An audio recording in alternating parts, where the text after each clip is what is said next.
The front door opens at exactly 6:12 p.m. A father walks in carrying groceries. He kisses his wife, pats the dog, smiles at the neighbors. To everyone around him, he is perfect. But 3 hours later, under a different name, in another part of the city, someone else is terrified he's coming. And that's the part nobody could understand. How can one person live two completely different lives without falling apart? Because the scariest criminals aren't always angry monsters. Sometimes they're the people who learned how to become invisible. This is the psychology of a man who mastered two realities at the same time. For years, nobody suspected anything. His co-workers described him as calm, respectful, reliable.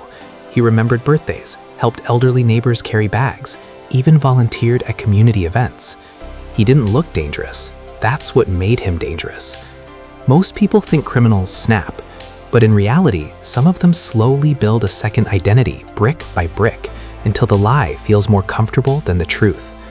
Psychologists call this compartmentalization.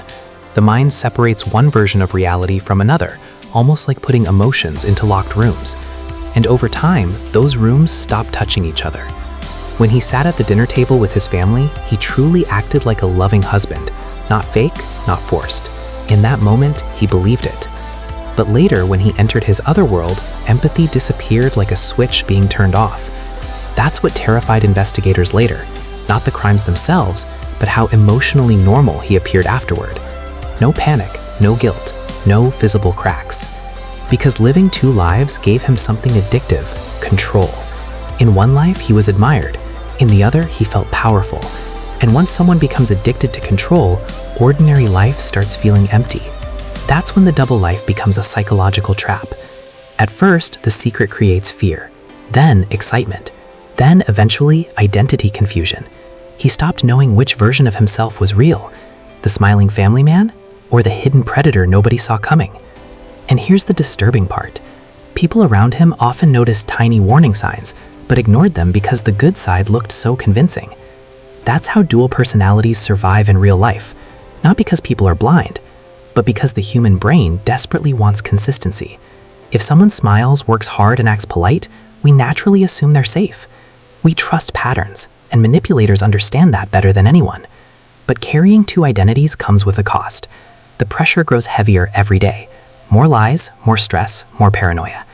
Eventually, cracks always appear. Maybe it's a sudden burst of anger, a missing timeline, a strange obsession, or a moment where the mask slips for just 1 second. And when that happens, people usually say the same thing afterward.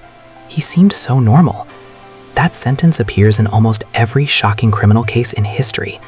Because evil rarely introduces itself honestly. It adapts, it blends in, it learns what people want to see, and performs it perfectly. But psychologically, nobody can fully split themselves forever.